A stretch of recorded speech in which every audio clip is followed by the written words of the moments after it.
بسم الله الرحمن الرحيم. اللهم صل وسلم وبارك على سيدنا محمد وعلى اله وصحبه اجمعين. ازيكم حبايبي، عاملين ايه؟ قبل اي حاجه بقول لكم يا ريت تشتركوا لي في القناه وتحطوا اللايك بتاعكم. النهارده بقى معانا تجميع حلويات كده شرقيه، على رز بلبن، على شعريه، حاجات كتير قوي هتعجبكم للي بيحبوا الحاجات الحلوه.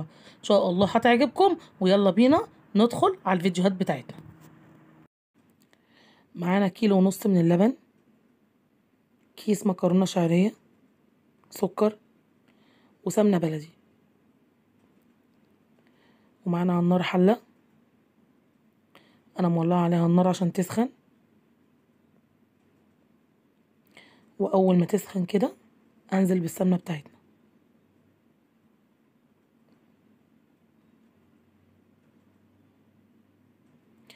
واول ما تسيح معانا كده بالشكل دوت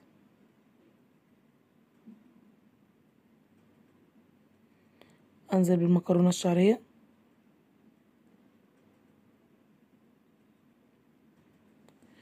واقلبها كويس، ايديا فيها عشان ما تتحرقش مني او تاخد لون من جنب وتبقى لون تاني من جنب تاني بالشكل دوت.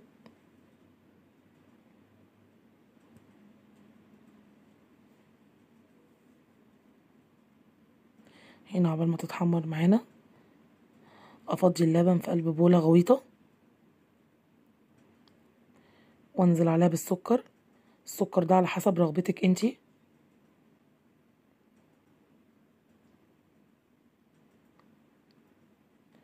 ونقلب السكر لحد ما يدوب معانا. يا ريت اللبن اللي تجيبيه تعمليه بيه يكون كامل الدسم، بيديها طعم وقوام جميل قوي. واول ما تاخد اللون الذهبي كده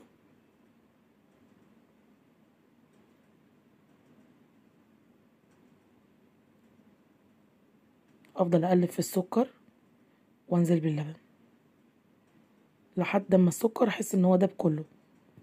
واحده واحده كده انزلي بيه بالتدريج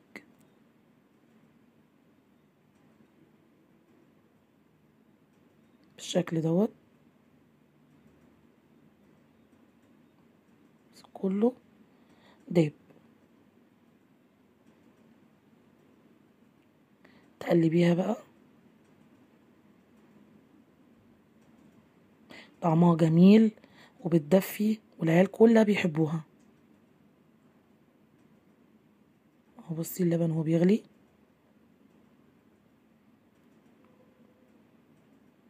لبن جميل وكامل الدسم ومفيد ومغذي للاطفال. كده كانت الشعريه استوت معانا. بتقعد على النار حوالي 10 دقايق، ما تخليش الشعريه لحد ما تتهري منك. دوقيها برضو لازم يكون فيها التكه البسيطه. ونغرفها في قلب بولات كده بالشكل دوت.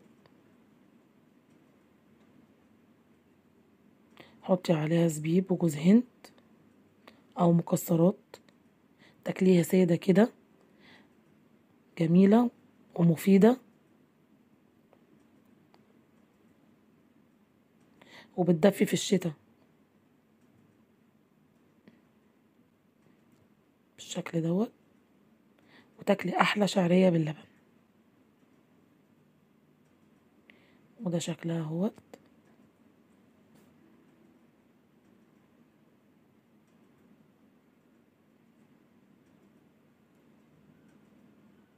كده اعمليها بالطريقه دي هتعجبك قوي. وبصوا القوام بتاعها، بصوا حتى بعد ما بردت مننا ولا الشعريه اتهرت ولا حاجه ابدا. وبألف هنا وشفا على قلبكم. وده الشكل النهائي للشعريه بتاعتنا. يا رب يكون عجبتكم. لو عجبتكم الوصفه بتاعتي يا ريت تجربوها. ما تنسوش بقى تشتركوا في القناه وتفعلوا الجرس وتحطوا اللايك عشان يوصل لكم مني كل جديد في اسرار الطبخ مع ام ربيع. والسلام عليكم ورحمه الله وبركاته.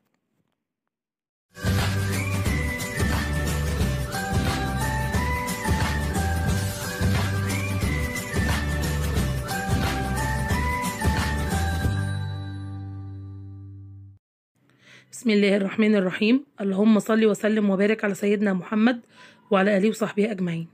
ازيكم حبايب قلبي، عاملين ايه؟ النهارده هنعمل حاجه حلوه كده تدفينا. هنعمل قرع عسل بالبشاميل وحبه قرفه كده يدفونا ان شاء الله. هتعجبكم بمقادير بسيطه، ويلا بينا على التحضير.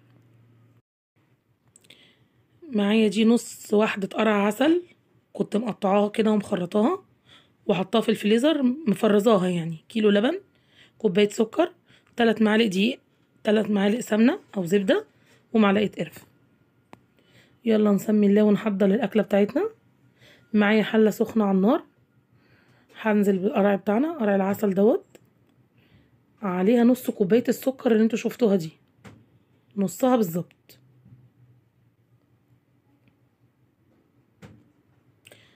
واوطي النار واغطي بقى، هي هتتسلق مع حالها وتنزل ميتها وكله. هوريكم المراحل بتاعتها. معايا على النار التانية حلة سخنة برضو، هنزل ب3 معالق زبدة و3 معالق دقيق. معيار السمنة معيار الدقيق، او 3. اقلب كده الدقيق في السمنة يا دوبك كده ان الدقيق يطلع ريحته. اوعوا تحمروا الدقيق يا جماعة في الحلويات بالذات، يا دوبك كده تقليبه يطلع ريحته بس، اهو بالشكل دوت. بصوا ابيض اهو زي ما هو. بنقلب من الجناب ومن النص وكله.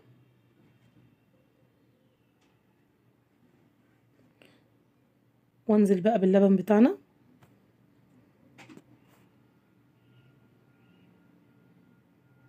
كل ده على نار متوسطة. قلبها كويس. ايدك اهم حاجة في التقليب، بالويسك اللي انتي ماسكاه، اللي انا ماسكاه في ايدي دوت، او معلقة او اي حاجة. ننزل بباقي نص كوباية السكر، الباقي بتاعها. هي كوباية سكر، نصها على قرع العسل والنص التاني في البشاميل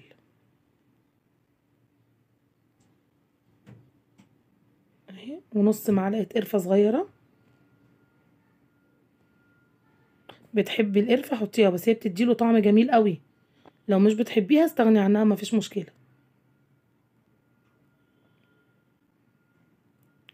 تقلبي اهم حاجة كويس، ايدك في التقليب المستمر فيه اهي. بوريكم ابتدت تتقل شوية يعني اهو.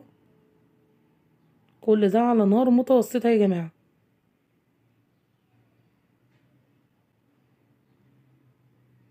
ايدينا برضو نقلب، لسه عايزة يتقل شوية كمان.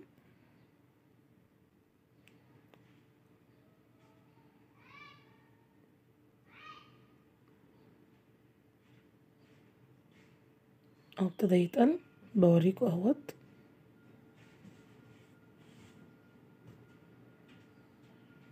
بالشكل دوت. اهم حاجة التقليب المستمر اهو كده. قوامه زي ما انتوا شايفين عشان هيتقل تاني برضو. سيبه يبرد بقى. وده اهو بصوا بينزل ميته بالعسل بتاعه اهوت، وابتدى يطرى. هو بيسوي نفسه بنفسه، وعلى فكرة مش بيغيب، ما بيقعدش 10 دقايق على النار بالظبط. هنا ابتدى يغلي بقى اهو، وينزل العسل بتاعه اهوت، وطرى خالص. في المرحلة دي بقى طفي عليه واهرسه. انا بحب اهرسه كده، بحبه برضو يبقى ايه يعني متماسك شوية، مش ان هو مهري قوي، عشان لما بتيجي تاكليه بالمعلقة كده يطلع معاكي زي الايس كريم، كأنها فتافيت فاكهة كده بالشكل دوت. اهرسيه كويس، اهم حاجة متخلوش مكلكع. اي حاجة مكلكعة معاكي فككيها، اضغطي عليها كده بالهراسة هتتفكك معاكي بالشكل دوت. معايا بقى صينية بتخش الفرن، بايركس اي حاجة. بص اهو بوريكم ان هو ابتدى يتقل، كل لما بيبرد يتقل اكتر. الصينية بتاعتنا هنزل بطبقة بشاميل من تحت بالشكل دوت.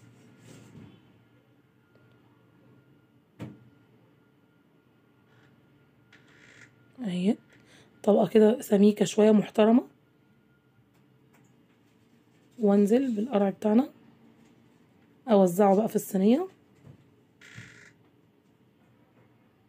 بالشكل دوت.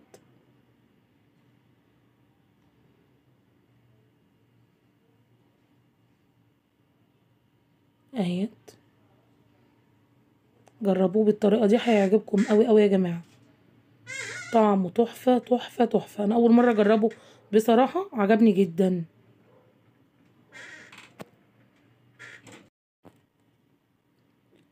نزلنا بكل الكمية، وزعيها كويس اهم حاجة عشان تبقى متساوية، علشان لما يسقع في التلاجة تيجي تطلعي تبقى الخلطة بخلطتها كده متساوية. انزلي بقية البشاميل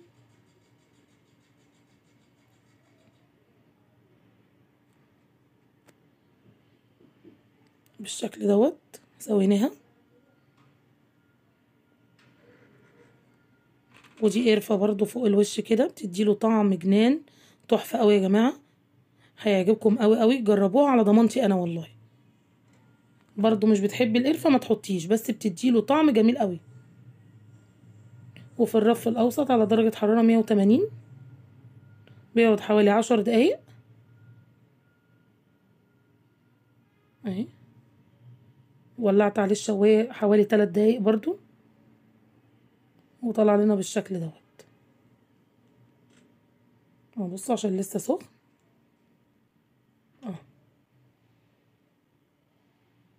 قوامه وشكله.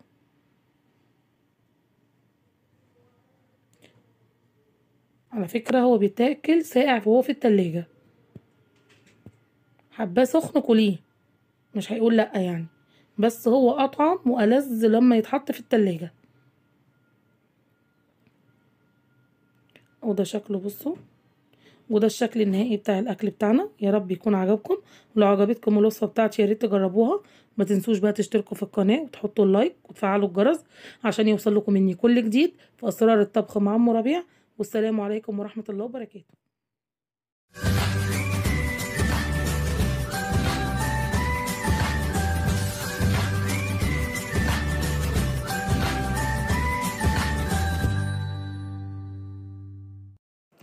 بسم الله الرحمن الرحيم. اللهم صل وسلم وبارك على سيدنا محمد وعلى آله وصحبه أجمعين. ازيكم حبايب قلبي، عاملين ايه؟ لو قاعدة حلوة كده مع حبايبك في البرد بتاع الشتاء كده ويطلبوا منك حاجة حلوة، يا سلام، تقومي بقى تعملي ايه؟ تعصري لك برتقانتين كده وتعملي كيكة بالبرتقال بأسهل طريقة وأحلى طعم. ويلا بينا على المقادير. 3 كوبايات دقيق أبيض، والكوباية اللي انت هتعايري بيها الدقيق لازم تكون هي كوباية زيت، كوباية ونص سكر، مج برتقان كبير أو كوباية ونص برتقان معصور، 2 فانيليا، 1 بيكنج باودر، و3 بيضات. ويلا نسمي الله ونحضر بقى الكيكة بتاعتنا. ننزل بقى بالبرتقان، هننزل بالبرتقان بتاعنا والزيت، هننزل بكل المواد السائلة، سكر،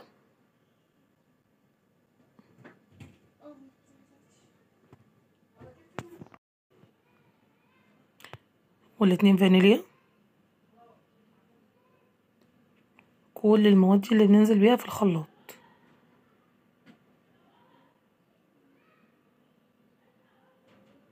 والبيض هفتح بيضة كده واحطها عشان لو بيضة خسرانة ما تفسدش كل الخليط اللي انا عاملاه دهوت.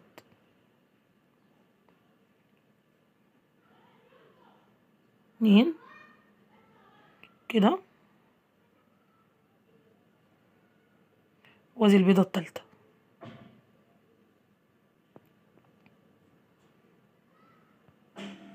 كده اهوت كله على الخلاط بقى، ونضربه كويس قوي قوي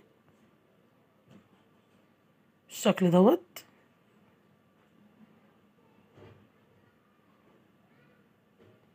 ضربناها حوالي 10 دقايق كده، بنريح الخلاط كل شويه حبه في حبه لحد ما عملت يعني ايه، اختلطت كويس. معايا بوله فاضيه هنا، انزل بالثلاث كوبايات دقيق وكيس البيكنج باودر.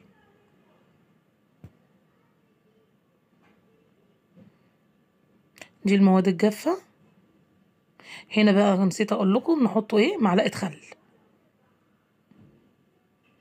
ونضربها كويس برضو كل دقيقتين كده.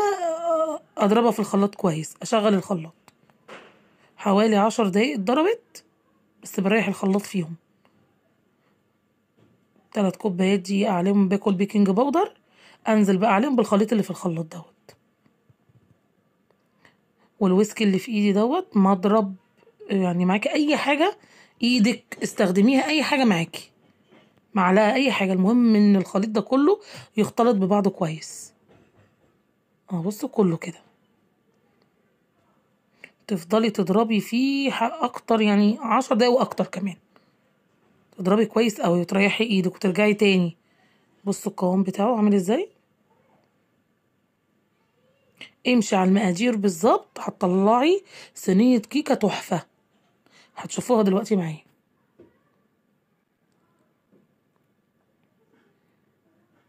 بصوا الخليط عامل ازاي، ولا خفيف ولا تقيل، ده قوام اهوت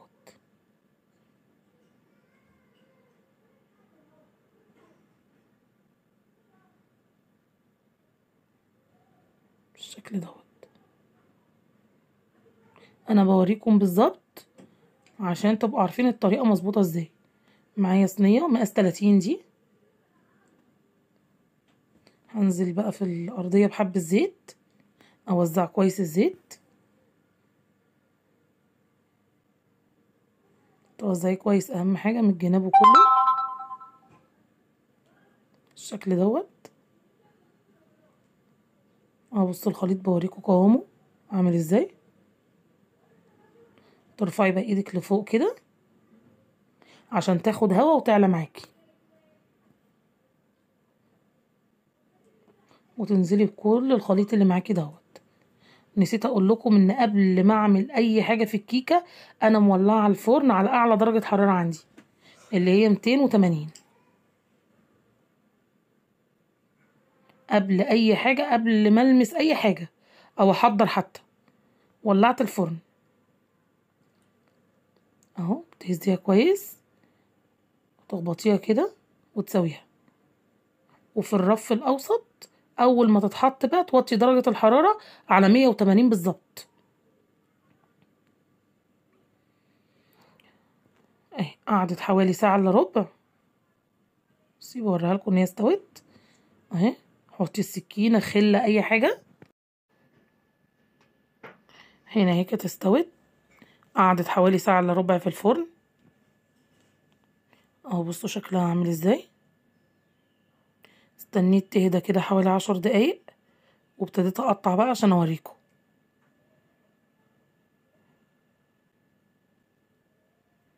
الشكل دوت.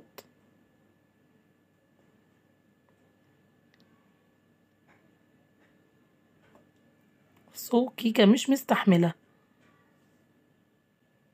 هشه قوي قوي قوي، وطعمها تحفه.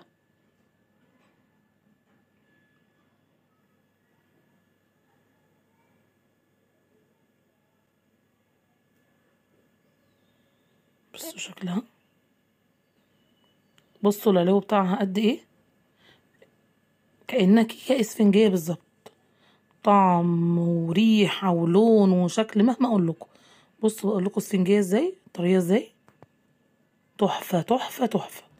جربوها على طريقتي هتعجبكم قوي والله، مش هتندموا ابدا. هو ده شكلها، ايه رأيكم بقى؟ وده الشكل النهائي بتاع الكيكه بتاعتنا. يا رب يكون عجبكم. لو عجبتكم الوصفه بتاعتي يا ريت تجربوها. ما تنسوش بقى تشتركوا في القناه وتحطوا اللايك وتفعلوا الجرس عشان يوصل لكم مني كل جديد في اسرار الطبخ مع عمو ربيع. والسلام عليكم ورحمه الله وبركاته. بسم الله الرحمن الرحيم. اللهم صل وسلم وبارك على سيدنا محمد وعلى اله وصحبه اجمعين. ازيكم حبايب قلبي، عاملين ايه؟ النهارده بقى هنعمل كنافه. كنافه محمره بالقشطه وكريمه بقى قشطه وبالمكسرات، تقولي عليها زي ما انت عايزه، بس دي مش اي كنافه، دي كنافه ام ربيع. سمي الله كده وندخل يلا بينا على المقادير والتحضير. دول 3 كوبايات لبن، عليهم ادي 1 2 3 كيس يعني نشا على 3 كوبايات لبن. على البارد كده نقلبهم كويس.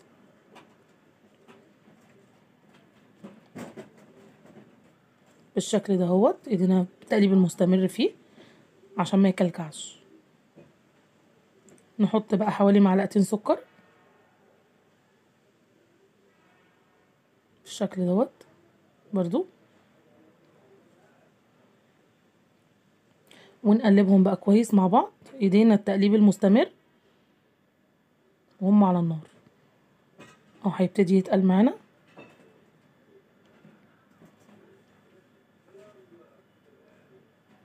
هوريكم القوام بتاعه اهو بالشكل دوت.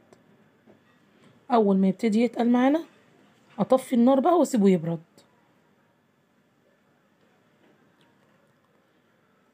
بالشكل دوت. معايا بقى حوالي معلقتين قشطه، ما عندكيش قشطه معلقه زبده، معلقه سمنه فلاحي، وقلبيها كويس عشان تسيح فيها وهي سخنه كده. احنا كده طافين النار على فكره، هي من البخار اللي كانت فيه هتسيح القشطه معانا. ودي قشطه وش لبن كانت عندي موجوده،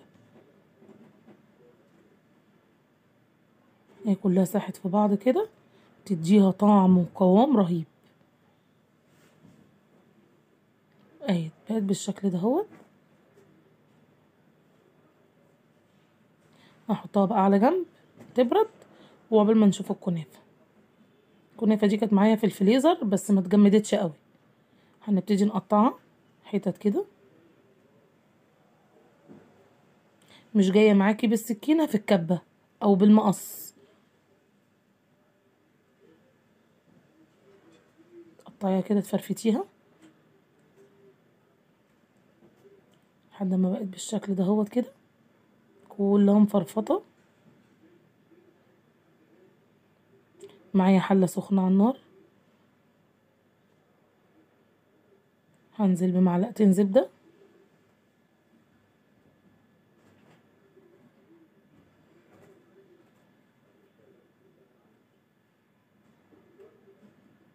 لحد ما ساحت معانا وقدحت. انزل بقى بالكنافه، ده نص كنافه. ايدينا بقى هنا في التقليب المستمر، ولا تكلي ولا تملي. وطي النار وايدك بقى في التقليب. قعدت حوالي معانا تلت ساعه كده، سيبيها حبه وتقلبي، سيبي حبه وتقلبي بالشكل دوت. هي هتلاقيها اتحمرت معاكي واتحمصت وكل حاجه. اهم حاجه ايدك في التقليب المستمر.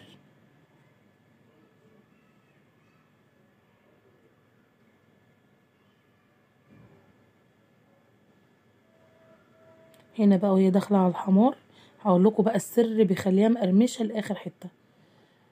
حوالي معلقتين 3 كده سكر بودره. سكر البودره ده هو سره باتع زي ما بيقولوا،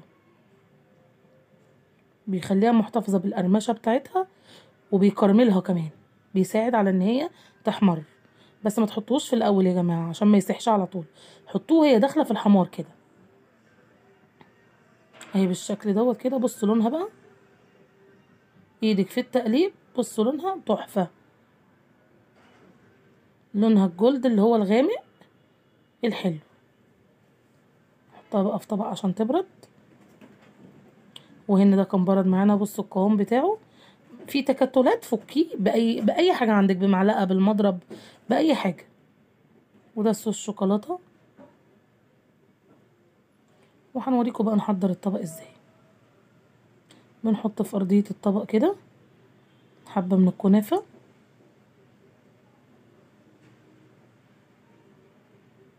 اضغطي كده بالراحة بالشكل دوت، ونحط طبقة من الكريمة او المهلبية او القشطة، اي حاجة عايزة تسميها سميها. وزعيها كويس. طبق كنافة طعمه تحفة. ونحط طبقة من الكنافة تانية.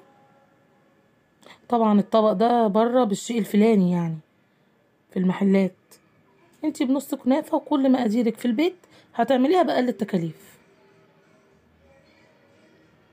الشكل ده هوت كده. هوريكم طبق تاني برضو. نحط في الأرضية طبقة كنافة كده،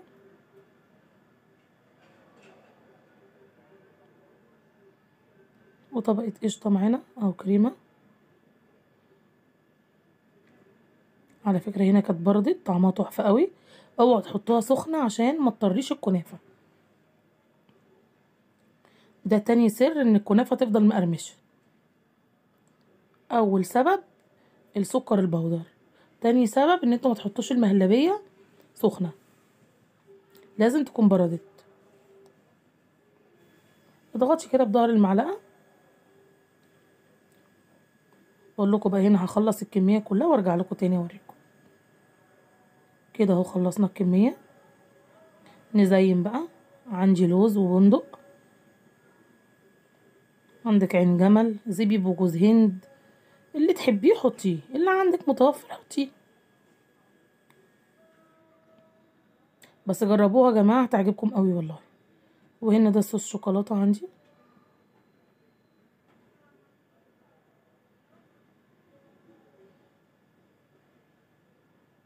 حبة من الكريمة مهلبية يعني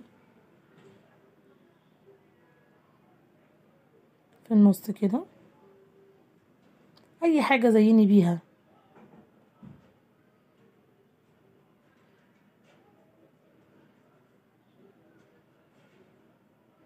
بالشكل دوت. وبندق، بندقية في النص كده.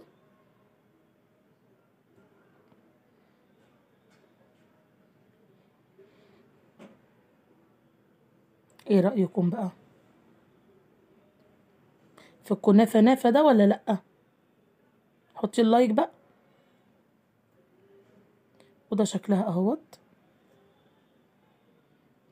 بصوا بقى طعمها تحفة، يجنن يجنن يجنن. جربوها على طريقتي دي هتعجبكم قوي، ومنتظرة رأيكم في التعليقات برضو. ما تنسوش اللايك يا جماعة عشان الفيديو اترفع. ودي ام شوكولاتة اهي. وده الشكل النهائي للاكل بتاعنا. يا رب يكون عجبكم. لو عجبتكم الوصفه بتاعتي يا ريت تجربوها. ما تنسوش بقى تشتركوا في القناه وتحطوا اللايك وتفعلوا الجرس عشان يوصل لكم مني كل جديد في اسرار الطبخ مع ام ربيع. والسلام عليكم ورحمه الله وبركاته. بسم الله الرحمن الرحيم. اللهم صل وسلم وبارك على سيدنا محمد وعلى اله وصحبه اجمعين. ازيكم حبايب قلبي عاملين ايه؟ النهارده بقى هنعمل كنافه بالمكسرات والقشطه. لا لا الموضوع كبير، يلا بينا هنشوف هنعمل ايه. بس قبل اي حاجة بتمنى تحطوا اللايك وتشتركوا لي في القناة، ويلا نسمي الله على المقادير وبعد كده على التحضير. هنا بقى هنعمل الشربات. كوبايتين سكر بالحجم دوت، عليهم كوباية مية وشريحتين من الليمون. هنا بقى للقشطة كوبايتين لبن، هنحطوا تلات معالق نشا. معانا حوالي كوباية ونص سمنة كده مسيحاها، سمنة بلدي. والكنافة انا مقطعاها كده، ده نص كنافة. نسمي الله بقى. ده للشربات كوبايتين سكر، كوباية المية، مش هقلبها ولا حاجة جنبها خالص، وشريحتين الليمون بالشكل دوت. وارفعهم على النار، واول ما النار ما هو يغلي كده على النار اوطي النار عليه. هنا بقى نعمل المهلبية او القشطة. كوبايتين اللبن،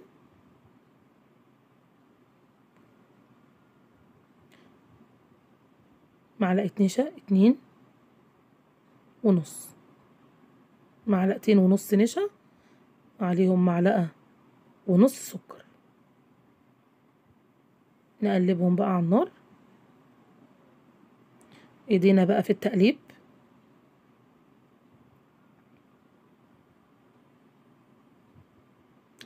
ايدك في التقليب على طول، ما تسيبهوش، لان هي على طول بتغلي وقوامها بيتقل على طول. اهو بوريكم، بصوا تقلت ازاي، بقت بالشكل دوت. اطفي بقى النار على طول ولميها كده. بص عشان ايديا فيها على النار بقلب، مش ما كلكعتش مني. معلقتين سمنه كده صغيرين وقلبي. عايزه تحطي قشطه حطي براحتك خالص. وعلى النار التانية بصوا اهو السيرب او الشربات بيغلي اهو. في المرحله دي بقى اهدي النار عليه. هو بيقعد على النار حوالي 7 دقايق كده وبطفيه. دي الكنافه بقى بتاعتنا، انا مفرطاها كده ومقطعاها بايدي. ودول حوالي كوبايه سمنه بالظبط. انزل بقى بالسمنه بتاعتنا اشربها حبه حبه كده، وبايدي بقى اقلبها اشربها كده بايدي. حاولي ان السمنه تخش في الكنافه بتاعتك كلها. طبعا السمنه بتاعتنا دي سمنه بلدي، بتدي طعم تحفه قوي. بصوا تقلبيها وتشربيها كده واحده واحده لحد ما تحسي ان كل الكنافه بتاعتك اتغلفت بالسمنه، يبقى كده تمام. حطينا حبه سمنه بقى محترمين كتير شويه، عشان السمنه دي هي اللي هتديها لون من تحت. هتشوفوا دلوقتي. نقسم الكنافه دي نصين، ده نص كنافه يعني ربع من تحت وربع من فوق. بنقسمها.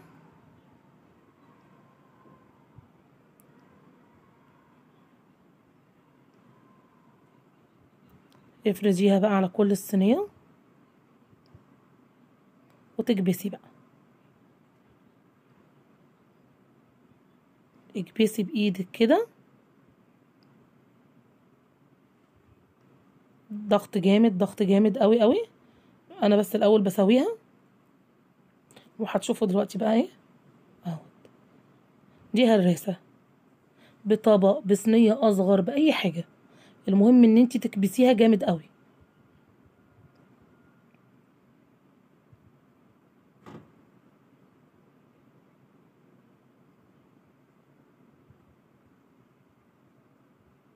اضغطي عليها جامد قوي قوي. الضغطه دي هي اللي عليها العامل لتسويه الكنافه. اهي كده ضغطنا جامد قوي. ننزل بقى بالقشطه بتاعتنا.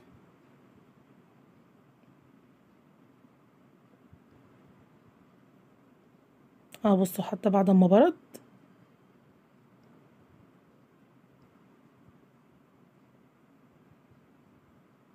قوامه مش تقيل ولا خفيف.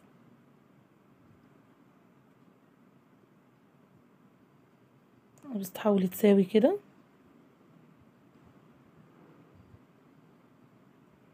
حاولي ان انتي ما تجيبوش على الحروف قوي عشان ما يتحرقش مننا.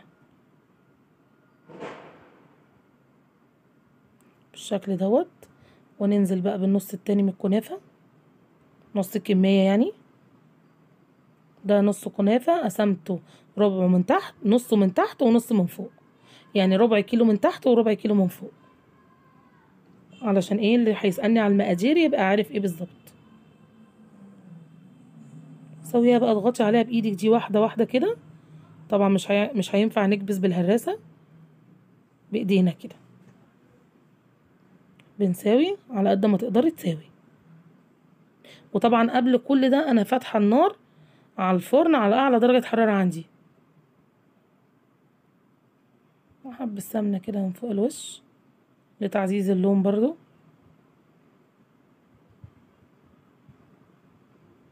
اهو على الرف الاوسط. وهنا اهو الشربات بتاعنا كان خلص. طفيت بقى عليه النار ونسيبه يبرد. بعد ما عدى حوالي تلت ساعة بالظبط طلعتها اهي لونها. هنا هقلب بقى عشان اقدمها.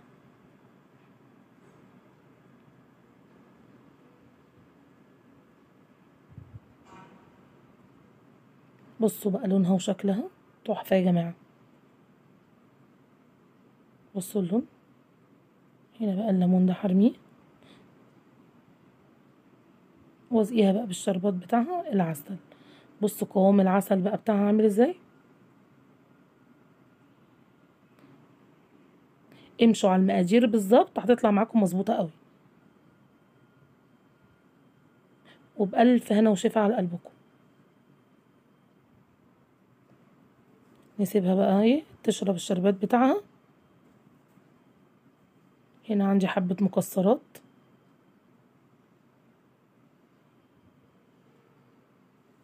ضربتهم في الكبة كده هنعمله على شكل هلال. هندلع بقى الكنافة بتاعتنا. ظبطنا كده وهو شكلها. ايه رأيكم بقى؟ بصوا شكلها من جوه بقى.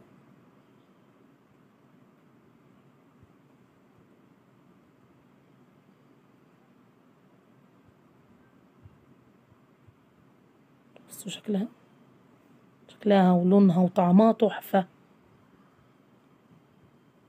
حطوا اللايك بقى. وده الشكل النهائي للاكل بتاعنا. يا رب يكون عجبكم. لو عجبتكم الوصفه بتاعتي يا ريت تجربوها. ما تنسوش بقى تشتركوا في القناه وتحطوا اللايك وتفعلوا الجرس عشان يوصل لكم مني كل جديد في اسرار الطبخ مع عمو ربيع. والسلام عليكم ورحمه الله وبركاته.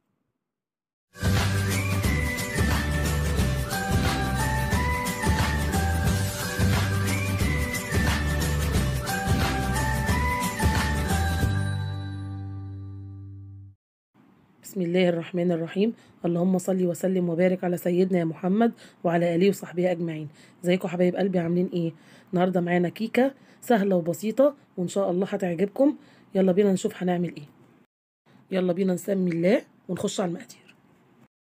كوبايتين لبن، كوبايه زيت ذره، كوبايه ونص سكر، كوبايه ونص لبن، نص كوبايه كاكاو خام، معلقتين خل، بيضتين، كيس بيكنج باودر، وكيسين فانيليا. ومعانا بقى الخلاط بتاعنا وننزل بقى بكل المواد السائلة اللي هو اللبن، السكر، الزيت، ومعلقتين الخل، والبيضتين، وكيسين الفانيليا.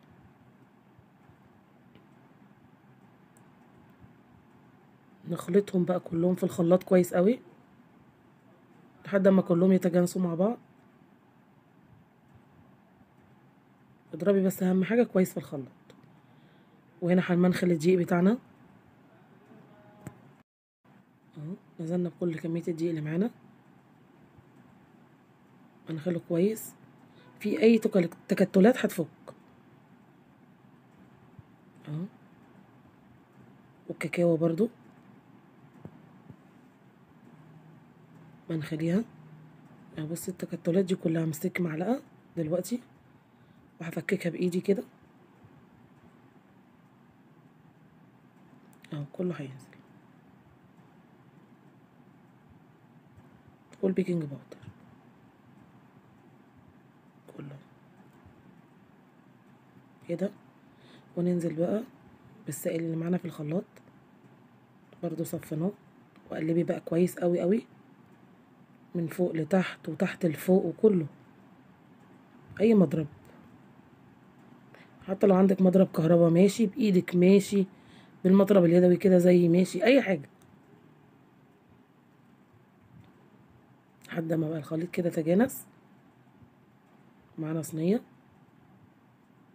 اي صينيه بقى اللي بتتفتح زي دي، صينيه عاديه، اي حاجه. ورقه زبده من تحت. اهم حاجه ترفعي ايدك لفوق كده وانتي منزلاها عشان تاخد هوا وتعلى. ننزل بالخليط كله ونهبد الصينيه كويس كده لتحت عشان تتساوى، ونروحوا على البوتاجاز. البوتاجاز طبعا كنا مولعينه قبلها بشويه. هنا بقى هنعمل الصوص الشوكولاته. ننزل بكوبايه لبن، وادي التانية، وادي التالتة، كوبايه سكر، كوبايه الكاكاو، ونضربهم كويس قوي قوي برضو في الخلاط لحد ما السكر يسيح، تحس ان هو سايح كده جوه. معانا زيت ذرة، طعمه بيبقى جميل قوي، مش بيبقى مخزز ولا حاجه. وننزل واحده واحده كده بالراحه في قلب الخلاط، بحوالي كوبايه، خلي بالكم، واحده واحده كده لحد ما هيتقل معانا. بصوا عمل حفره كده اهو وتقل، ابتدى الخلاط يتقل معاكي، تقومي مطفيه الخلاط اهو. بصي لازق في المعلقه مش بيطلع، نحطه في التلاجة. وهنا الكيكه استوت معانا اهي منفوشه، ونقلبها بقى بالراحه كده. نشيل ورق الزبده، بصوا شكلها عامل ازاي اهو. نرصها بقى كده. معانا اي خله دي بتاعت شيش طاووق، نخرمها كده كويس قوي، ها واحده واحده كده. ومعانا كوبايه لبن نسقي بيها كل الكيكه دي، نسقيها كده بالراحه واحده واحده. وهنا حبه سكر بودره كده. وننزل بقى بالصوص بتاعنا اهو بعد ما طلع من التلاجة، بالراحه كده واحده واحده. هنا كنت هزين بالسكر البودره بس لقيته ساح، بصوا لقيت لونه بيختفي كده، رحت جايبه جوز هند اهو، ورشيت اي حاجه جرنشي بيها. وهنا ده السوداني بالشوكولاته،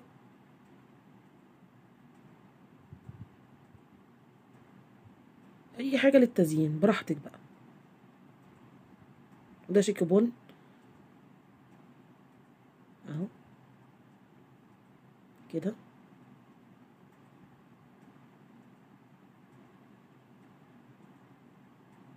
وهنا هنقطعها بقى بالراحه كده،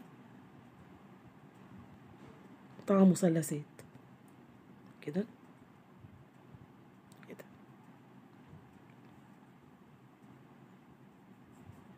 ومعانا شوكولاته كده صغيره مكعبات، بس شكلها اي حاجه تزين كده جميله. ونطلع حته عشان اوريها لكم، شاربه من الصوص بتاعها ومن اللبن، وطعمها تحفه، احلى من بتاعه المحلات. جربوها هتعجبكم. بس من جوه شاربه اهو الصوص بتاعها باللبن، تحفه تحفه تحفه. اهي شكلها النهائي تحفه، هتجربوها هتعجبكم. انا عندي ولادي بيموتوا فيها، هم ولاد اختي. ولو عجبتكم الكيكه بتاعتي يا ريت تنوروني بالاشتراك في القناه، تحطوا اللايك وتفعلوا الجرس عشان يوصل لكم مني كل جديد في قناه اسرار الطبخ مع ام ربيع. السلام عليكم ورحمه الله وبركاته.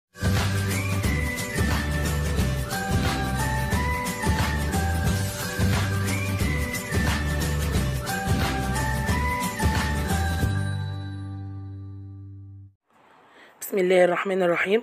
اللهم صل وسلم وبارك على سيدنا محمد وعلى اله وصحبه اجمعين. ازيكم حبايب قلبي، عاملين ايه؟ النهارده معانا حاجه حلوه كده كل الشعب المصري بيحبها، حاجه متدلعه كده بتاعت الشتاء. معانا حلبه معقوده بالسمسم والسوداني، يا رب ان شاء الله تعجبكم. على طريقتي. يلا بقى بينا ندخل على المقادير. معانا 2 كيلو عسل سوداني متقشر، كوباية دقيق، كوباية زيت، ربع سمسم احمر، معلقتين حلبة مرة. يلا على التحضير. معانا حلة، نزلنا بالحلة بالزيت، كوباية الدقيق،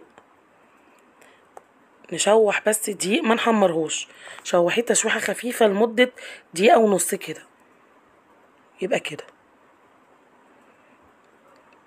وننزل عليه بالسمسم برضو، نشوح السمسم.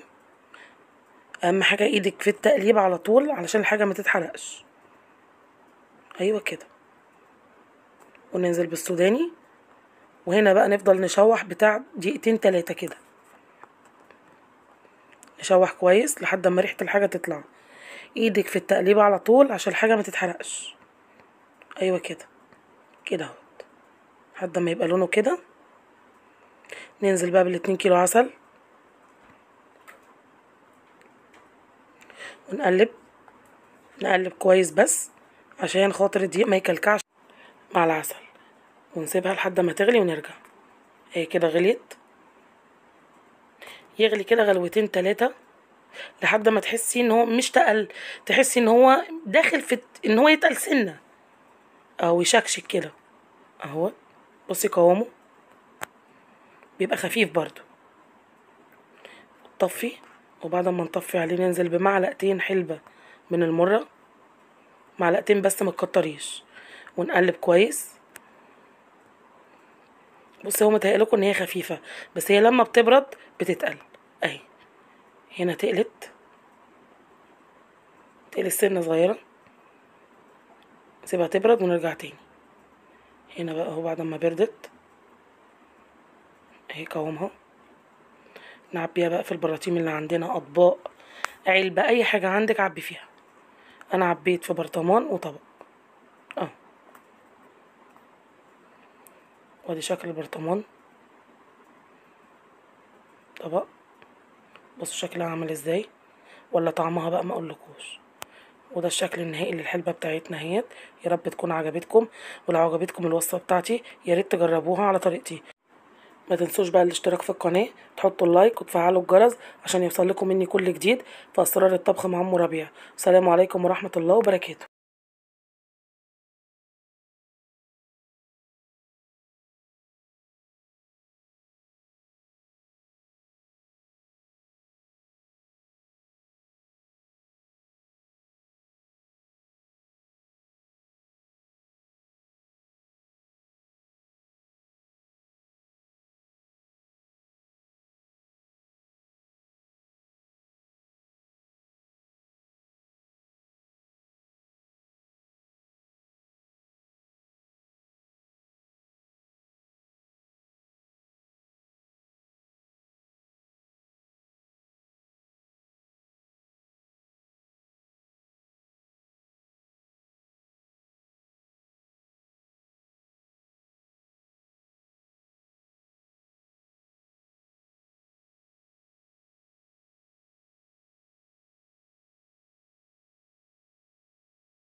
بسم الله الرحمن الرحيم. اللهم صل وسلم وبارك على سيدنا محمد وعلى اله وصحبه اجمعين. ازيكم يا حبايب قلبي، عاملين ايه؟ قبل اي حاجه بقول الف الف الف مبروك للمغرب، ان شاء الله يتاهلوا للنهائي وياخدوا كاس العالم. وبالمناسبه الحلوه دي قلنا نعمل حاجه حلوه. يلا بينا نعمل هريسه ذره او كيكه الذره علشان حبايبنا اللي طلبوها مني في قطر. ان شاء الله هتعجبكم. ويلا بينا على المقادير. كوبايتين لبن، كوبايتين سكر، كوبايتين دقيق ذرة أصفر، كوباية دقيق عادي أبيض، كوباية زيت ذرة، 3 بيضات، كيس بيكنج باودر، وكيسين فانيليا. ويلا على الخلاط. ننزل بقى بكل المواد السائلة اللي هما كوبايتين لبن والسكر والزيت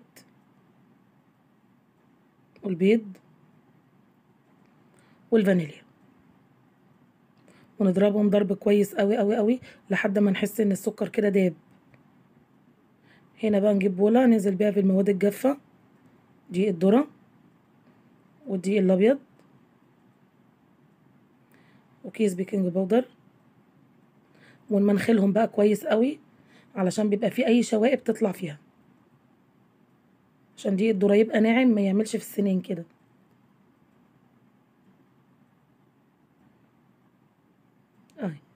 دي الحاجات بقى دي اللي بتلزق في السنين. ننزل بقى بالمواد السايله ونقلبها كويس. قلبي الاول بالمعلقه، معلقه بقى، مضرب يدوي، مضرب كهربا، اي حاجه معاكي، المهم هي تبقى كده قوامها اهي بالشكل دوت. وصينيه بقى ننزل بحبه زيت، نوزعها بقى من تحت ومن الجناب، وننزل بالخليط كله، ونهز الصينيه كده كويس دبدبها كده، وننزل بيها في الرف الاوسط في الفرن على درجه حراره 180، والفرن بيبقى مولعينه قبلها بربع ساعه كده. هنا كانت طلعت معانا اهي، بوريكم ان هي استوت. حطي بقى معلقه، شوكه، سكينه، خله، اي حاجه تبينلك ان هي استوت. قطعيها بالشكل اللي يريحك انتي وولادك، مربعات، مثلثات، اي حاجه تعجبك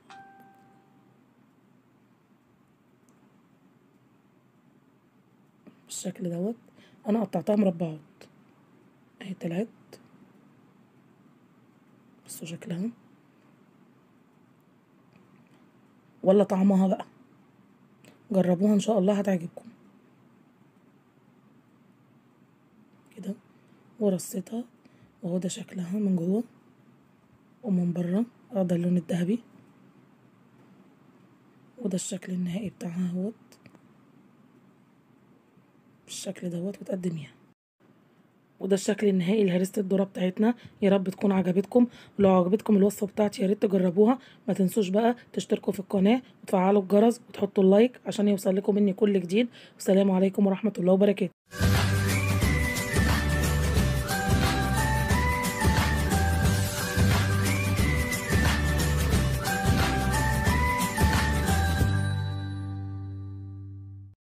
بسم الله الرحمن الرحيم. اللهم صل وسلم وبارك على سيدنا محمد وعلى اله وصحبه اجمعين.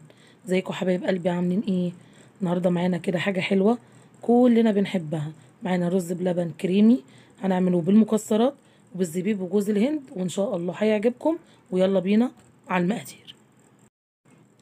معانا 2 كيلو لبن غلينه وسايباه يبرد عشان يطلع القشطه. كل كيلو حطاله كوبايه رز، يعني ال2 كيلو كوبايتين رز هنا مغسول ومتصفي. نشا، كوبايه ونص سكر، معلقتين كريم جانتيه، معلقتين قشطه، معلقتين لبن بودر اللي هو نيدو. ويلا على التحضير. معانا حله فاضيه نزلنا بيها بالرز، الرز ده مغسول ومتصفي.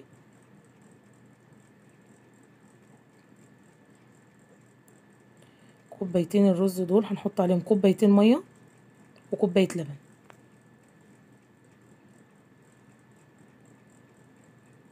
ونقلبهم كده كويس.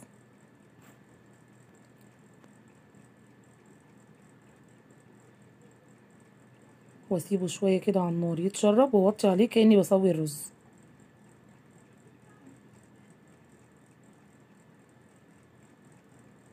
شويه ونرجع له تاني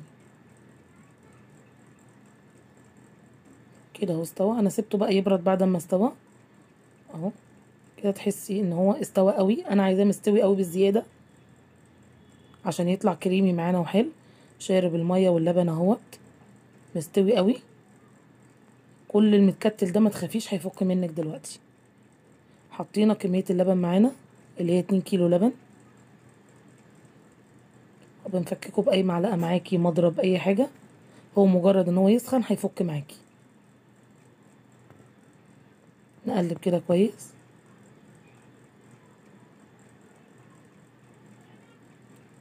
اهو كده بقى بالشكل دوت. فك كله. معانا معلقتين الكريم جانتيه ننزل بيهم، واللبن البودر،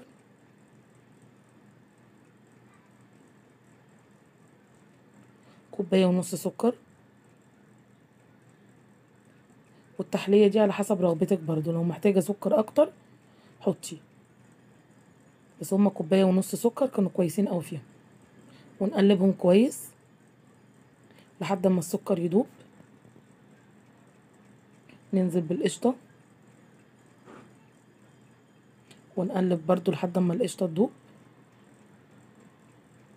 وهنا ده كيس نشا، افككه بحبة مية لحد ما يدوب كله. نقلب فيه،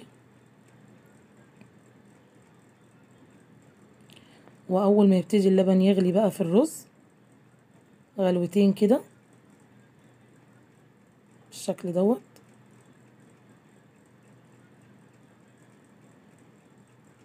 ننزل بالنشا ونقلب.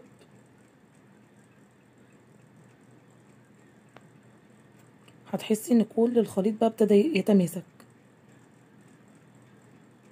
يتقل كده معاكي بقى بالشكل دوت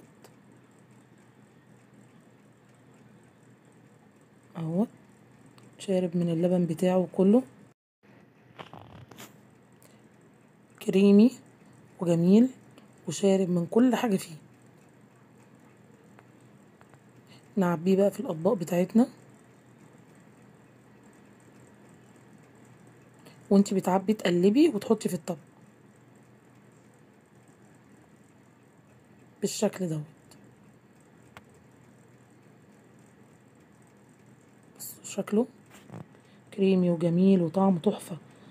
حطي بقى جوز هند وزبيب، مكسرات، اللي تحبيه حطيه. انا عندي جزء بيحب الزبيب وجوز الهند وجزء بيحب المكسرات بالشكل ده. والطبق التاني برضو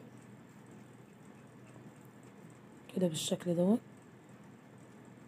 هنا حطينا المكسرات، عندك عين جمل، بندق، لوز، اي حاجة بتحبيها حطيها.